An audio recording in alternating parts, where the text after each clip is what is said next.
From the alley-oops at Kezar to the glory days at the stick.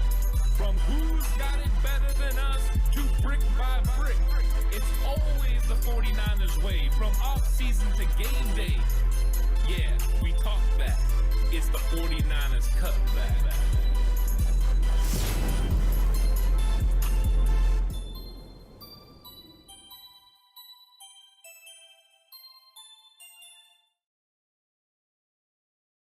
It's 49ers Cutback Podcast time. Welcome to the show, a game preview show, 49ers versus Buccaneers. This is going to be a fun game tomorrow, and I had to go live. So, of course, because I'm live, you can leave anything you want in chat, ask any questions, just like Joel has already done, asking about Bosa. And Bosa's injury, something that's really big in this football game, and I'll get to that in 1 second. But you've got a 49ers team that's going to be led by young Brock Purdy. All that he could handle himself against Miami. Will that translate to playing against Tampa Bay? This Tampa Bay game is going to be a little bit more difficult for him. A better defense overall that he's going to be going against. The Tampa Bay Buccaneers have a lot of talent on both sides of the football, and their stats are pretty darn good. Just looking at them on the defensive side of the ball, making that the focus, they hold teams to 18.3 points per game. The 49ers average 23.5. So there's a little bit of a variance there in what the 49ers score on offense and what the Tampa Bay Buccaneers hold teams to. They give up about 313 yards per game, where the 49ers don't. The 49ers don't do that, but the 49ers offense usually gets 357. So expect the 49ers offense to get over 300 yards in this football game, and there to be opportunities. Both are pretty even in penalties, with the Buccaneers 68, the 49ers 70. So it's pretty equivalent in how disciplined the teams are. This is going to be one heck of a matchup. And thanks everyone that's been coming through right now and joining chat. It's good to see you. How's it going, Joel, Daryl, Nicholas? What's up? How's it going?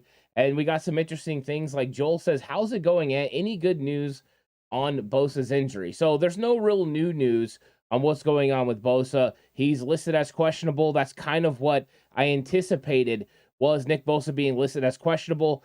They were always going to let him rest. I was hoping he was going to get out on the practice field on Friday and get a little bit of work in their walkthroughs.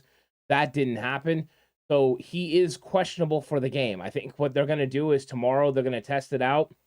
If he is capable of going, they'll play him, and they'll just monitor him and watch him. But I think he's hoping when he goes out tomorrow that he's going to be feeling good enough and that the irritation with the hamstring, which is probably tightness, will have eased up due to all the preparatory work they've done during the week, and Bosa will be able to get out there and rush Tom Brady.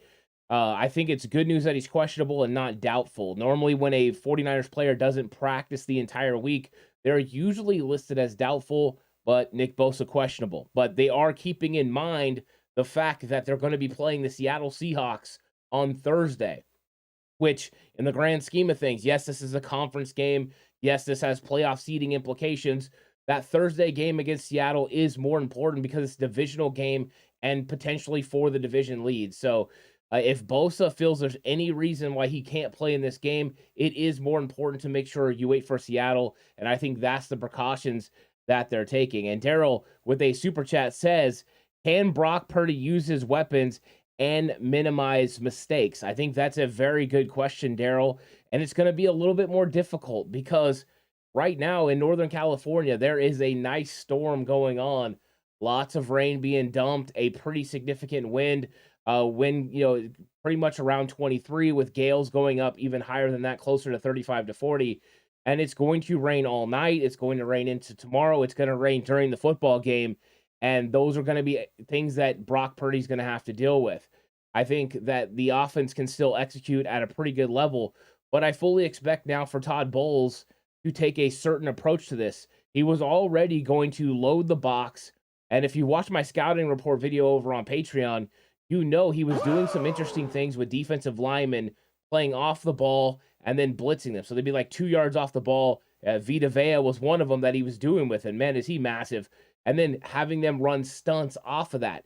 It was very interesting, and it was working. It was confusing offensive lines. And what have the 49ers been dealing with over the last 2 weeks was different blitzes and different looks that have confused the interior offensive line and allowed free rushers to get to the quarterback. So I think that is something Bowles is going to do. But I also think he's going to absolutely load this box, especially with the rain, and make Brock Purdy beat them. So Kyle Shanahan's going to have to come in with a game plan where they can execute getting the ball out of Brock Purdy's hands quickly, getting it to his yak attack where they can go ahead and make a lot of plays, with their legs and with their ability to run with the football. The 49ers would love to grind this one out and be able to run the ball 40 times. I don't think that's going to be the case. If the 49ers are able to do that, it's game, set, and match San Francisco 49ers. But good question from Daryl. Let's see. Nicholas says Brock Purdy's throwing for over 300 yards. I love the bowl, so that is huge. Nicholas says, I told all my friends if Purdy beats Brady, I'm getting a jersey. Well, Nicholas, I hope you're right, and I hope that he does win, because I want to see Nicholas in a Brock Purdy jersey. Joel says, is there any Bucs defensive player hurt? If so, who should we key on? Yeah, they are actually dealing with a couple of injuries in the secondary. Both of their safeties are possibly not going to play, Antoine Winfield and Mike Edwards, which means they could be rolling into this game with Logan Ryan and Keanu Neal playing the safety spots, which is huge for them. That is, major injuries on the back end. They've already been dealing with Sean Murphy Bunting being out. So they definitely still have injuries there. Of course, they lost Shaq way back at the beginning of the year, and that was a huge loss as far as their pass rush. They're not really getting as much pressure from the outside as they normally did in other years. Shaq Barrett used to bring huge pressure off the edge, but they don't really have that this year. Vita Vea is actually the leading sack guy for the Tampa Bay Buccaneers. He's got 6.5 sacks on the season. So, I mean, that's a big dude in the middle of the field that's getting a lot of pressure. And the second in sacks for Tampa Bay is linebacker Devin White. So you see how they're having to create and manufacture pressure with their defensive line and defensive front. So just remember that as far as this line goes. They're not really getting pressure off the outside, which could mean good news for a player like Mike McGlinchey, because that has been a struggle for Mike McGlinchey this year. Siggy says, what's up, faithful? The Rook versus the Legend. Still think Montana is the GOAT. I'm with you. Montana is the GOAT for me. I think that he played in a different era than Tom Brady. I think if you would have planted him in this era, he would have tore it up. So yeah, I'm with you. And Roy says, I hope you're feeling better. I had to go through radiation therapy. I had thyroid cancer. So sorry to hear that, Roy. Continued prayers and good thoughts coming your way. I do feel better. And I'm hoping you feel better as well. So sorry to hear about your battle, and we're gonna keep you in our thoughts and prayers. What's up, Mr. Corey? How's it going? Siggy says, real curious what Brady would have thought about getting picked up and slammed down on multiple occasions. Wouldn't have played nearly as long as he has. You're right. He wouldn't have held up in those type of situations. A lot of quarterbacks wouldn't have been able to hold up in the situations that a lot of those players played through the 70s, 80s. I mean, remember looking back and watching Deacon Jones rush and absolutely clothesline quarterbacks, grab them by the face mask. That used to not be a penalty. Things have changed through the years for sure. And Randy Daytona says faith over fear. I love hearing that from Randy. Saw some interesting stuff from Randy with the whole Niner sickness show. That was interesting on Twitter. Randy making some jokes on there. Mr. Corey says, we're going to the Super Bowl. Purdy and me share the same birthday, and he's from Arizona where the Super Bowl is at. I love the correlation that we're going to the Super Bowl because Brock shares the same birthday as you. Automatically makes him awesome, right, Mr. Corey? Love that. And Mr. Corey says Tristan Wirfs isn't playing either. Yeah, exactly. Tristan Wirfs was ruled officially out today, so there will be no Tristan Wirfs, and he's one of the best pass-blocking offensive linemen in the entire league. And what's up, Spy Nick Danger? How's it going? And so, that's going to be a huge loss for them. It would be even bigger if we knew for sure that Nick Bosa was going to play. I hope that Nick Bosa is capable and able to play in this football game. I think if he is, the 49ers defensive line is going to put a tremendous amount of pressure on, that front. So I think that we really, hope that Nick Bosa plays. The weather, it could play a part in him potentially not playing.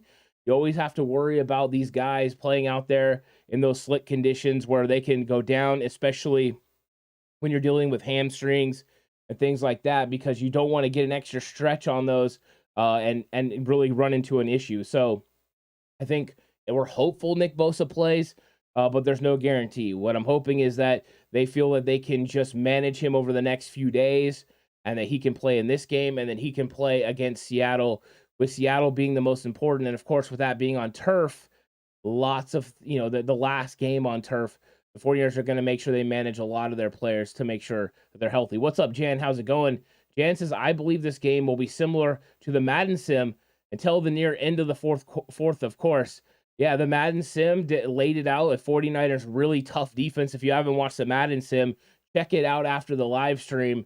It was a pretty exciting game. Brady did some Brady things. The Buccaneers got a little bit more running game going than I expected, but overall the 49ers offense came through when they needed to and made some plays. Siggy says, Armstead being back is a huge key. It really is. Getting pressure in that interior part of the offensive line is huge.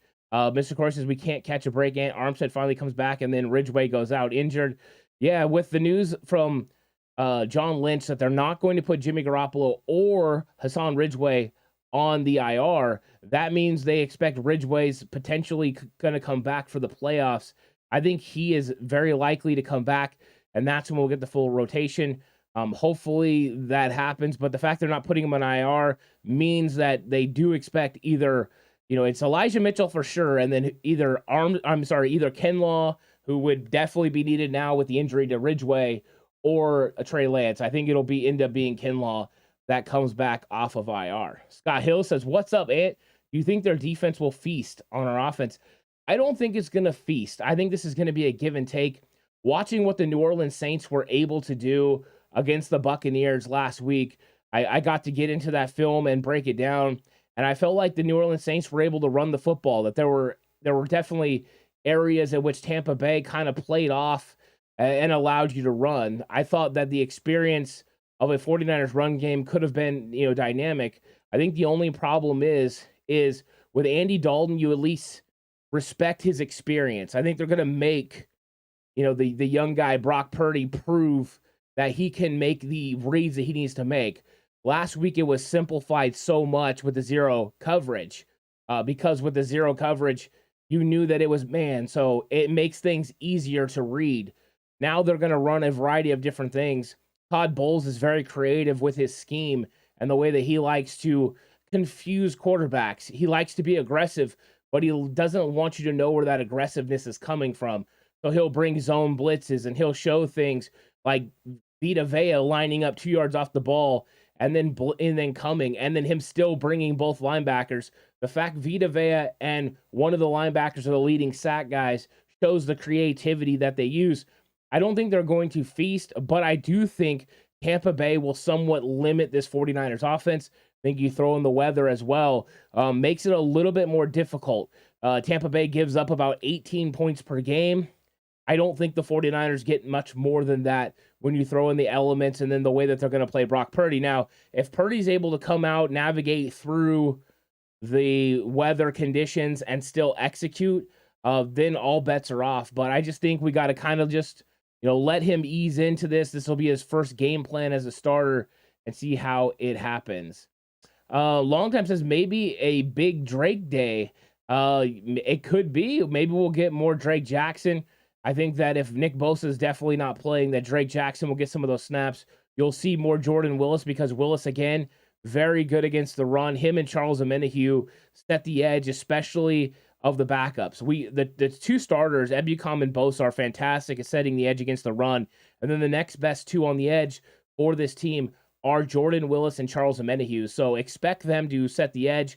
With the injury inside to Hassan Ridgeway, expect Kerry Hyder to get more play in the interior defensive line again, and look for the 49ers to try to stop the run early. If Tampa Bay is able to get the run game going, then they will run the play action. And if they're able to run the play action, that's going to create those opportunities and those voids to get the ball out to Godwin, Julio Jones, and Mike Evans, where Tom Brady wants to throw. Brady's not that much different from what you see from Jimmy, minus he's a better deep ball thrower than Jimmy Garoppolo, but he still wants to operate kind of in the same part of the field with how Byron Leftwich calls offense. Bomber T says Purdy gonna get dirty and drop 30. Hey, Ant, how's it going, Bomber T? Love to see 30. That would be spectacular. What's up, SG? How's it going? I am doing pretty good. Finally recovering from my illness and excited to go live. Long Time says we'll have a lot of Iowa people rooting for the 49ers. That's true. Between George Kittle and now Brock Purdy, Iowa unite about the 49ers. And Mr. Corey comes with the joke. Kinlaw, who's that? Yeah, Kinlaw is he's one. I mean, it's really a bonus at this point, right? There's really no expectations for what Javon Kinlaw can add to this football team. It's just a bonus. If he comes back and he helps, great. If he doesn't, you're kind of used to playing without him, which is sad because hopefully he can come back and help with a stretch run. Would love to see him play the last 2 games against Las Vegas and then Arizona, and then potentially help the 49ers in the playoffs. That would be huge. If you got Kinlaw and Ridgeway, what a rotation that would be for the 49ers in the playoffs. It could be spectacular. What's up, Hugo G? How's it going? Ernest says, what's good? Nice to see you. And finally still alive. Yeah, I'm here. I'm alive, ready to go and excited about this game coming up against Tampa Bay. I hope you're having a good one, Ernest. And Mr. Corey says a big Jordan Mason day. Well, if it's raining and there is not 8 in the box, expect Jordan Mason to carry. It's tough sledding against this Tampa Bay run defense. I mean, the Tampa Bay run defense is pretty good, especially with Big Vita Vea in the middle. And then with linebackers Devin White and Levante David, it's tough. It really is tough to run the football on, the Tampa Bay Buccaneers. But there's definitely areas where you're going to be able to do that. But it's going to be about probably getting them to somewhat play off. So you're going to have to, Brock Purdy's going to have to execute early, get them to drop one of those safeties out of the box. So that way it's a 7-man, a favorable run box. So that way you can be able to run it. Let's see right here. We got Ernest says, give us an over-under on passes for Purdy, Venom Purdy. I think I'm going to go with an over-under of 25. He threw it 37 times last time. I think Tampa Bay tries to force him to throw the football early. So I think if he can be, pretty good at what he does, completion percentage up, not turn over the football in his first 20 to 25 reps, that they'll completely back off. What's up, Jay in the Bay? How's it going? If anyone hasn't checked out Jay in the Bay's episode that came out yesterday right here on the 49ers Cutback channel, check it out. It's a good one. He gives 5 big things the 49ers must do to defeat the Tampa Bay Buccaneers, and it's a good conversation. Jump in there. He also answers questions from some of you guys, so hop in there and check it out. And what's up, Tommy, with the super chat? Tommy says, we'll get a 3rd and 1.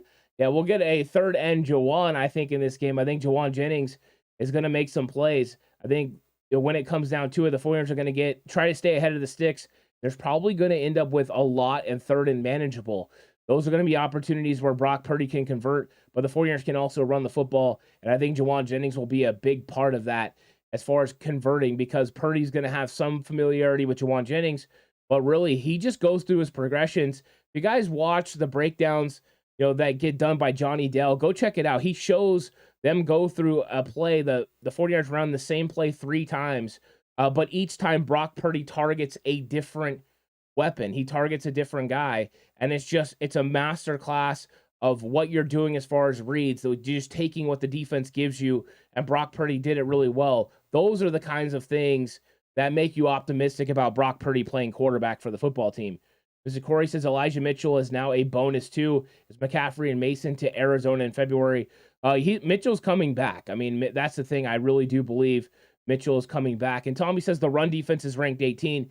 You can see that on film for sure. I thought they did a pretty good job against New Orleans, but you're right. There's rooms to be able to run the football. I just think, Tommy, if this was Jimmy Garoppolo or Trey Lance as the quarterback, they wouldn't load the box as much because they would somewhat fear those 2 guys being able to throw the football with how they've executed. And then with Trey Lance's case, run the football a little bit more too. But I think that with Brock Purdy, they're going to force him to throw the football. And because of that, I think that we're going to get a lot of 8-man boxes where they run a lot of 7 and keep the 2 deep safety look. I don't think they're going to do that as much against the 49ers just because of Brock Purdy being quarterback and just forcing him to prove it.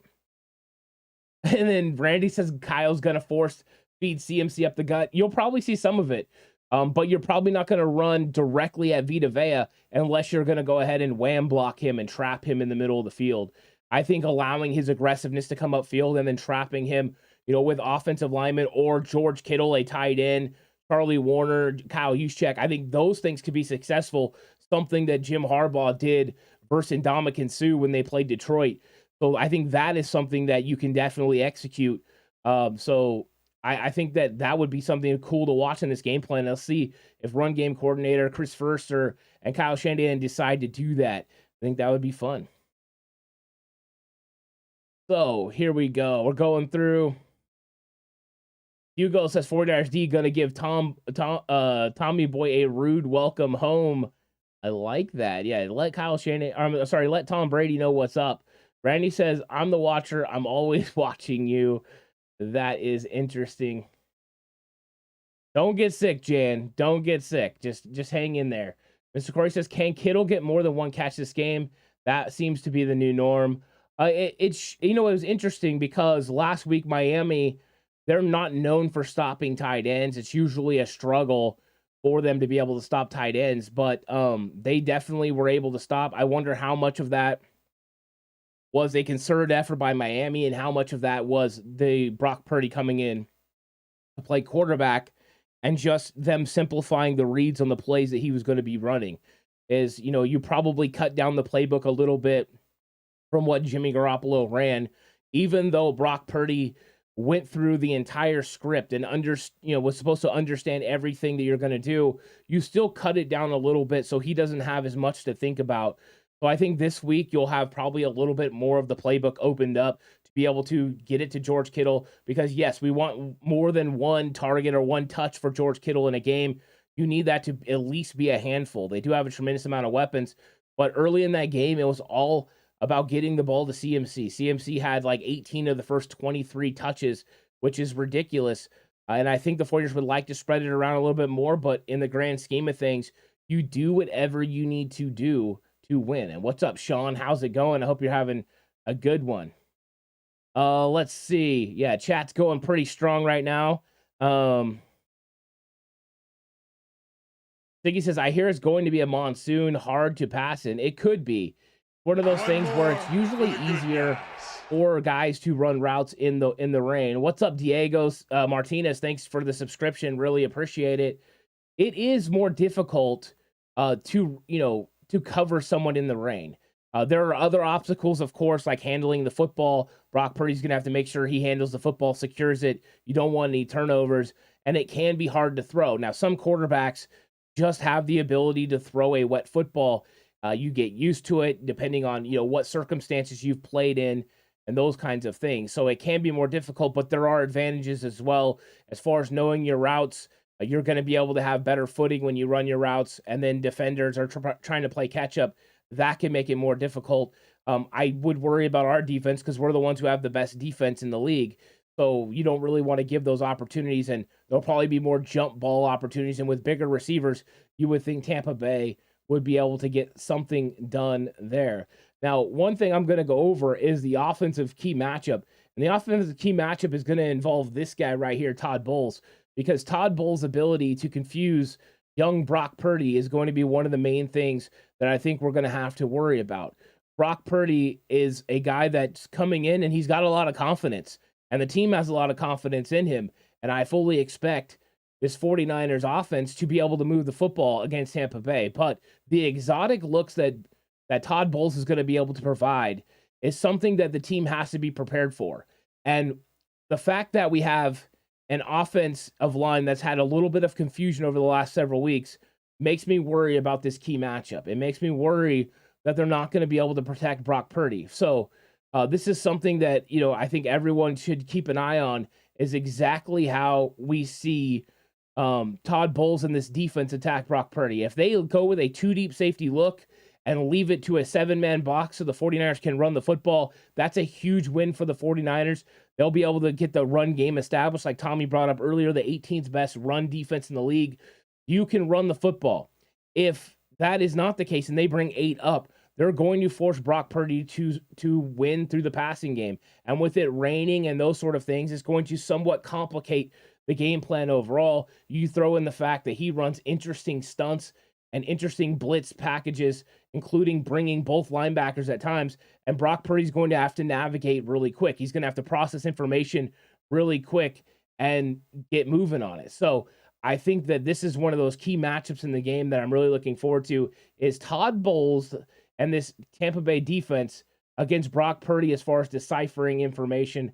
I think it's going to be a really, really good one. And then Long Time says, is Vita Vea playing, or can our offensive line interior, O-line interior neutralize him?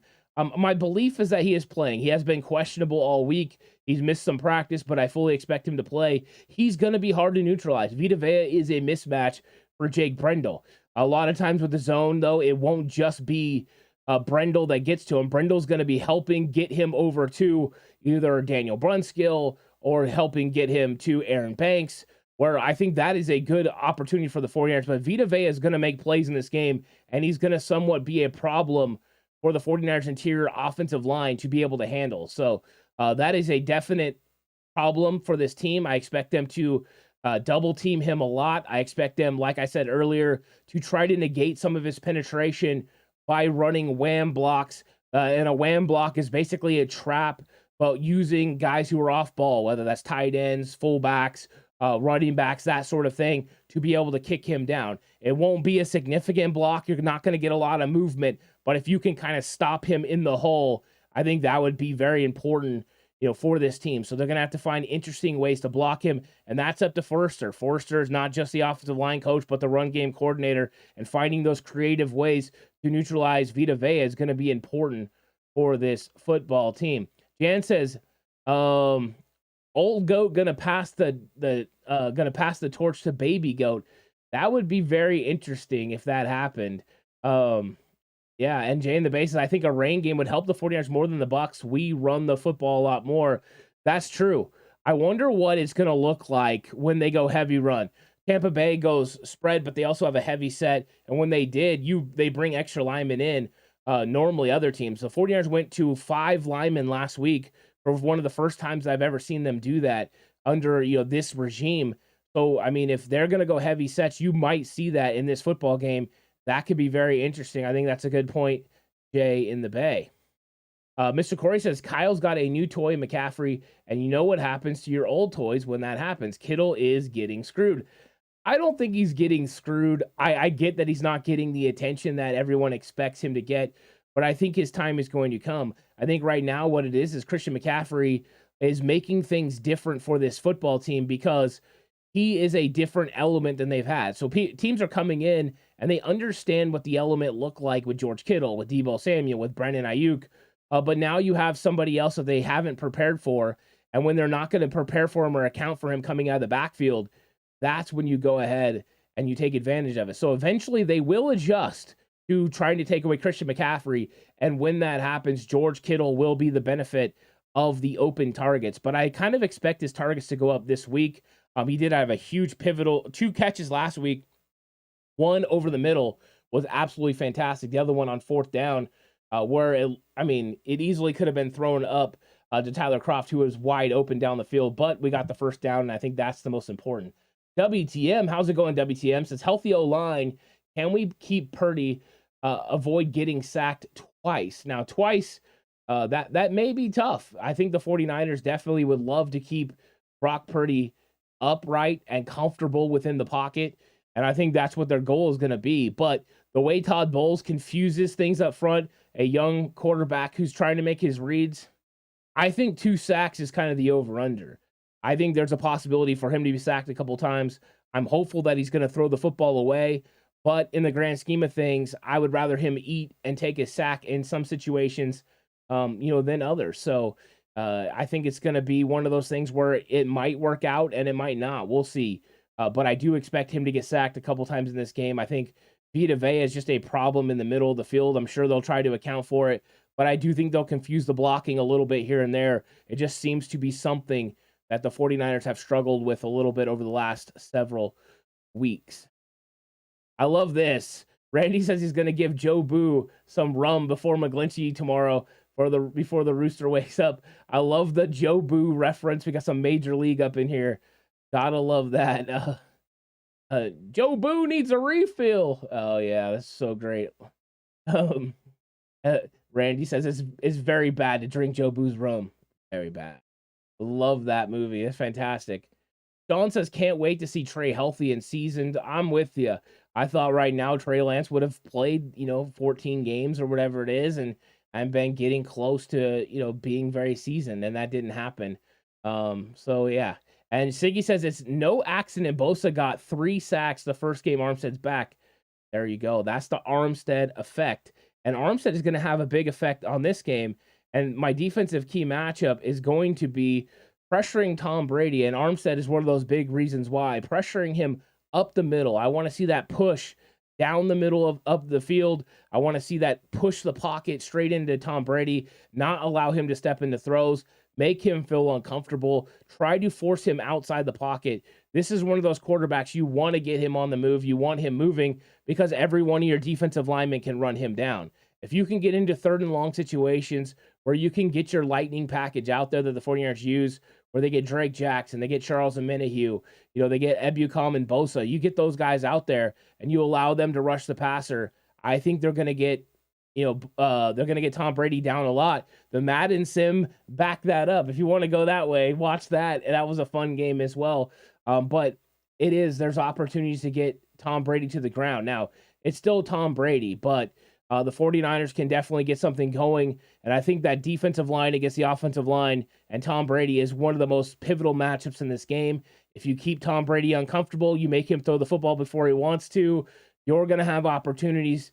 Tom doesn't turn over the football very much, but if you can get one on him, that could be the huge difference in this football game. So that is my key matchup for the 49ers defense, is just keeping Tom Brady off kilter, keeping him off balance, and making them throw the football. And Tommy says when the Niners limit rushing to under 100, they are 8-0. Great stat from Tommy.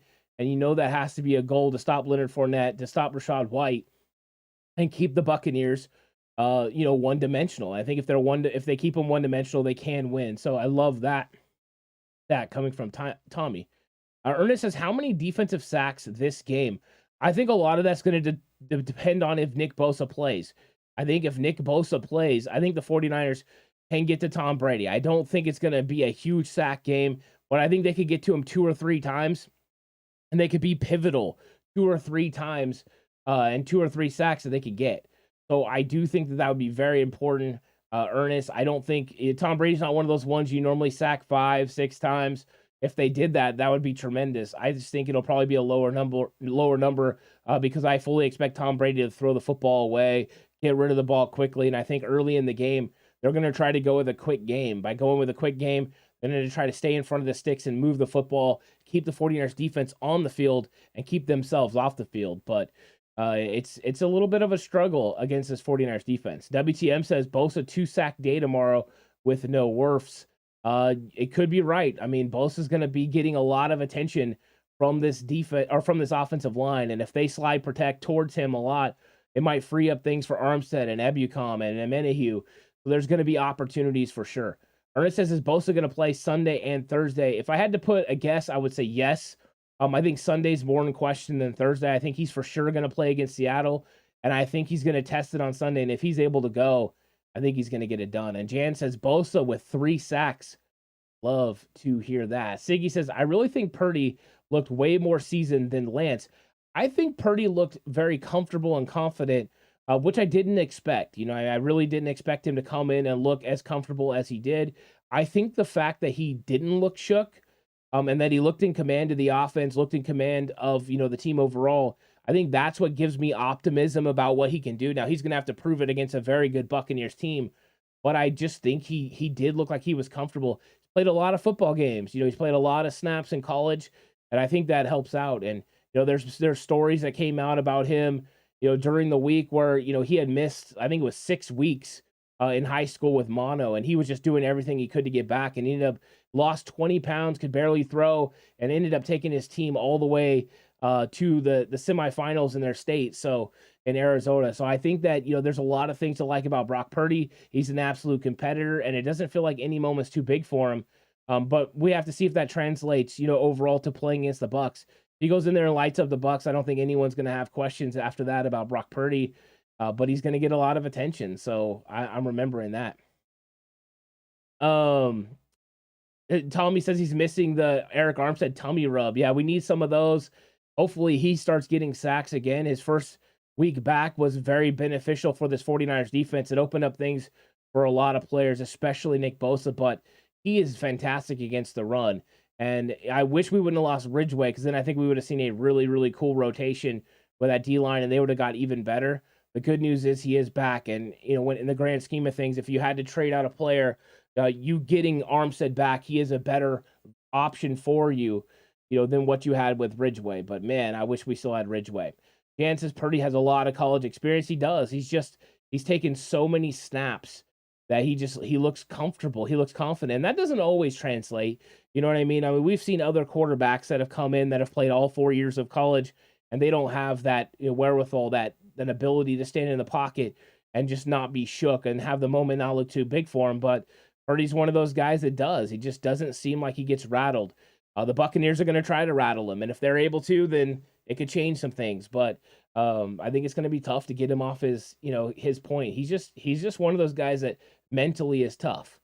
WTM says, I'm glad Trey Lance has another year of pure learning this system and how he can add his spice. I think it's always beneficial for him. I wish he could have got reps. I wish it wouldn't have been an injury to the fact where he wasn't even able to practice or anything like that. It will help him that he's continued to be in the meeting rooms and to learn, and that will help. And then now he'll get to see, exactly how the offense continues to work, with Brock Purdy. But I do think them bringing in Brian Griese has been beneficial to all three quarterbacks, including Trey Lance. I feel like he's doing a really good job of letting these guys understand what it means to play quarterback from the pocket. He's very experienced, and he could talk about those experiences. And then you've got Clay Kubiak, who sees it, from another angle. So I think Kyle Shanahan did a really good job of giving these players the coaches that they needed to be able to develop. And I think they've done a pretty good job developing so far. And we're going to get a really good idea of who Brock Purdy is. And Purdy knows that these next two games are not only important for his football team, but important for him as well. If he can prove that he's a starting quarterback in this league, it can change everything for him. So I think that Brock Purdy is going to go out there and put his best foot forward, and hopefully it's going to help. Sean says, I believe that DeMeco Ryans will have Mooney Ward on Mike Evans the majority of the time. Chris Godwin scares your boy. Hopefully they keep him in check tomorrow. Yeah, Godwin's going to play a lot in the slot. I think Jimmy Ward's going to be matching up with him, and then they're going to probably bracket him at times with Fred Warner over the middle, and then sometimes they'll cut him loose and let Fred Warner run with him. Godwin is somebody that's going to be tough to deal with. But I think the matchup you got to be careful with, I think that's why it's smart that you said about Mooney Ward being on Mike Evans, is Mike Evans on Deommodore Lenoir. I think that, as far as size, is going to be a real issue for Lenoir. Lenoir doesn't have the length that Mooney Ward has. Mooney can definitely, lock down these tall receivers. I think if there was anything, it would be that. Now, I do think Deommodore Lenoir can run with Julio Jones. He can run with, Mike Evans and Godwin. I don't think they're got that burner speed like you were dealing with Tyreek Hill and Jalen Waddle. But the size is where it's going to be in. Tom Brady can make some very tough throws, and he can throw into tight windows, and it's going to be congested. But those bigger receivers can make it tough. So if he decides to go with Mooney Ward on Mike Evans, that wouldn't really surprise me. Ernest says, it feels like the Niners organization has a storyline to draw us in more and more every week. Every week, it's a different storyline. It's been Trey Lance, the big time trade guy, the guy who didn't have much experience is going to go out there and prove it on the field, the dynamic athlete. And then it switched to the redemption story. Jimmy Garoppolo back to win the Super Bowl, the team he wasn't supposed to be on. And then now it's Mr. Irrelevant. It's just writes itself, right? WTM says, biggest concern about tomorrow. I think my biggest concern is going to be just how Brock Purdy handles going against 8-man boxes. If they limit the run game early and the 49ers aren't able to establish a run game, how will Brock Purdy be able to navigate throwing the football in the weather, 30 times? If he's able to handle it, and that question gets answered in a positive note for the 49ers, they will win. They will make them back off. The Buccaneers already are going to be dealing with potentially 2 safeties that are not starters. That means they're not only hurts them in the pass game, but it hurts them in run fits as well. That's important to remember. Even if they bring an 8th guy in, it doesn't mean they can stop the 49ers run with 8. And it could be a lot more difficult if those 2 safeties aren't able to adapt to the run fits. So the run game getting established for the 49ers early is going to be important.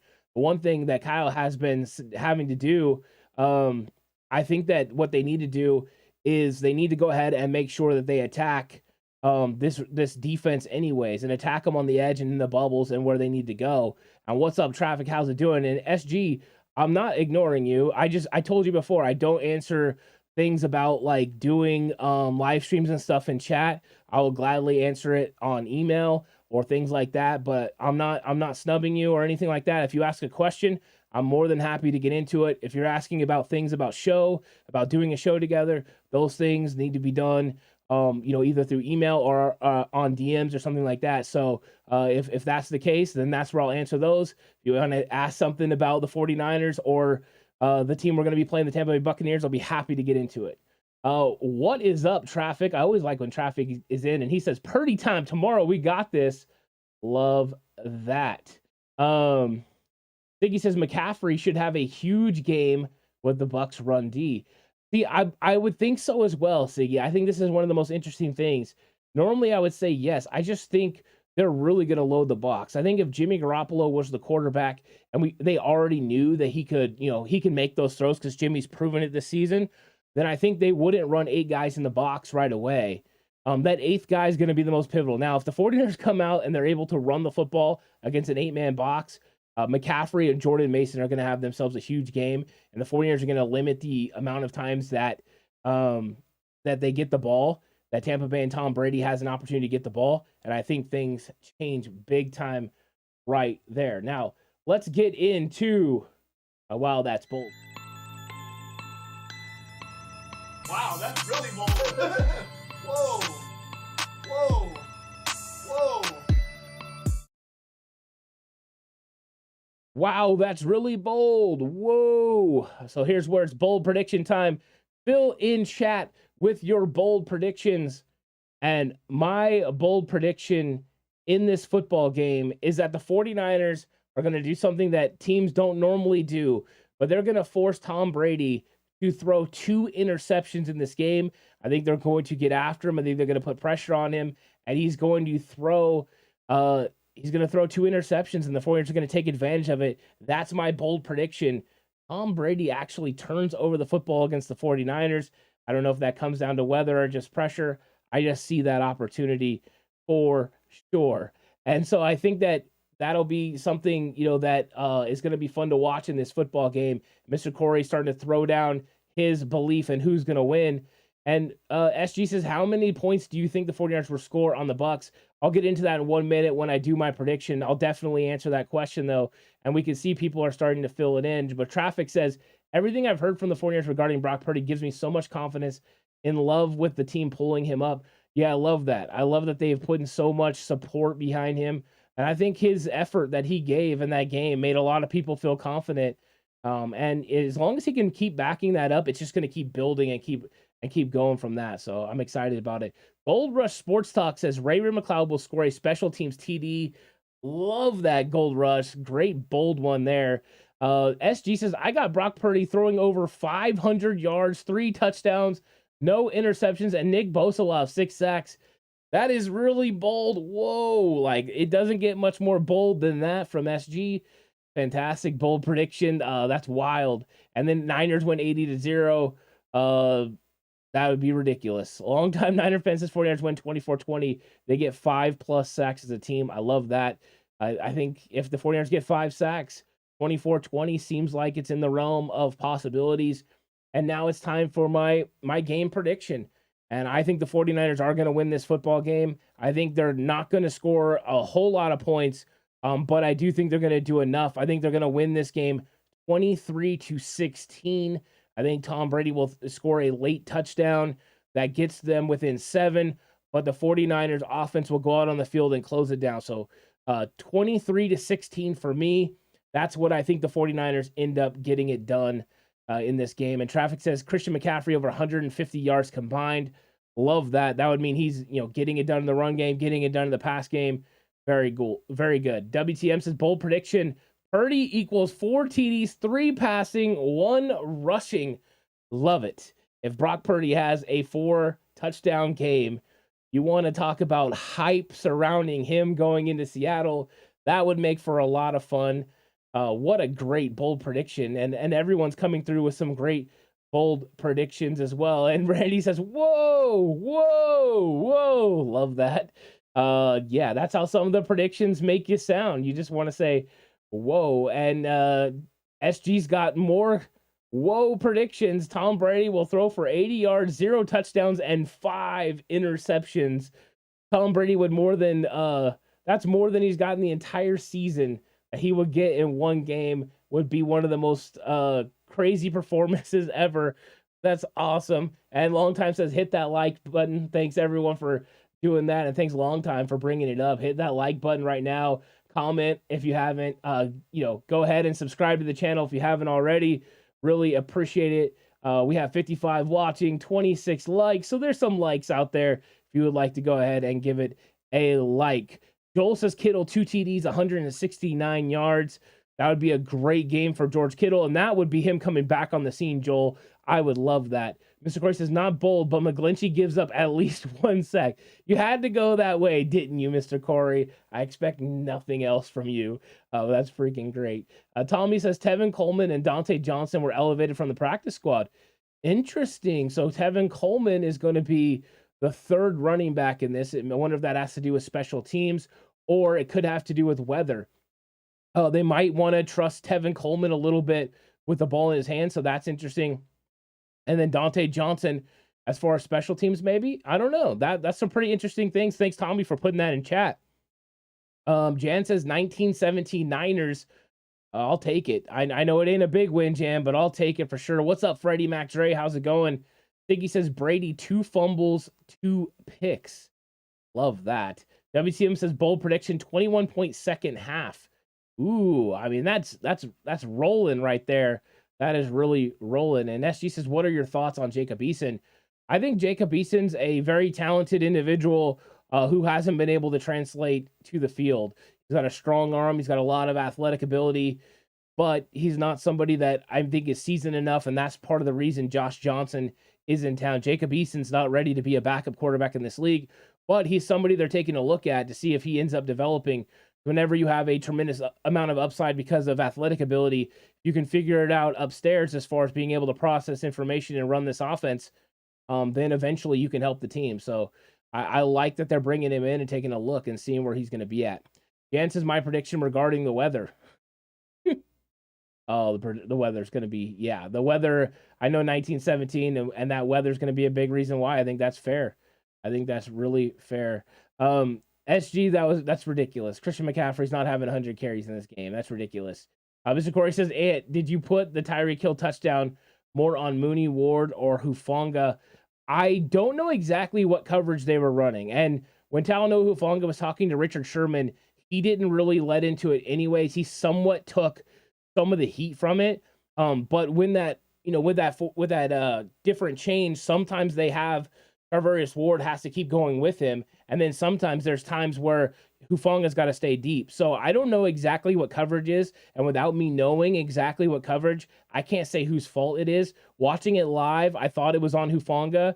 But kind of watching some of the breakdowns, I think Ward allowed a little bit more separation maybe than he wanted to. I think he thought Hufanga was going to be staying back. There was a little bit of confusion there. So that long touchdown to Tyreek Hill, I don't know for sure who was on because of the coverage. If I knew the coverage, then we'd definitely be able to figure out who it was on. Freddie Mac Dre says Mason, 81 yards and a touchdown. I think that would be a great game, Freddie Mac Dre.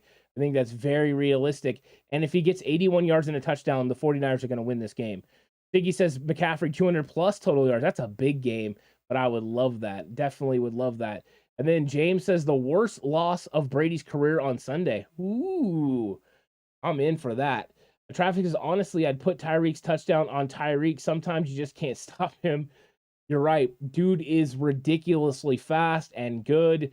So yeah, traffic. I mean, Tyreek Hill, he's special, and that's what makes it tough to run certain certain coverages, because Tyreek Hill can blow any of them up, and that's the effect that Jalen Waddle has too. That just tremendous speed.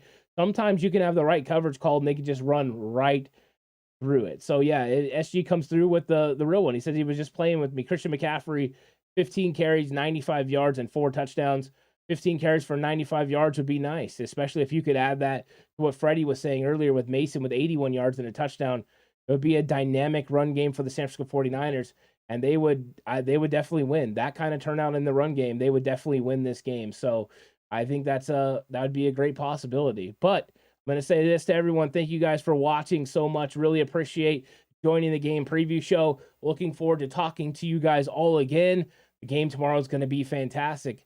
And just like always, you can join me for the game reaction show. Hop over, check it out Sunday after the game. Looking forward to having a nice conversation with all of you. But until then, stay safe. And remember, the right way is always the 49ers way.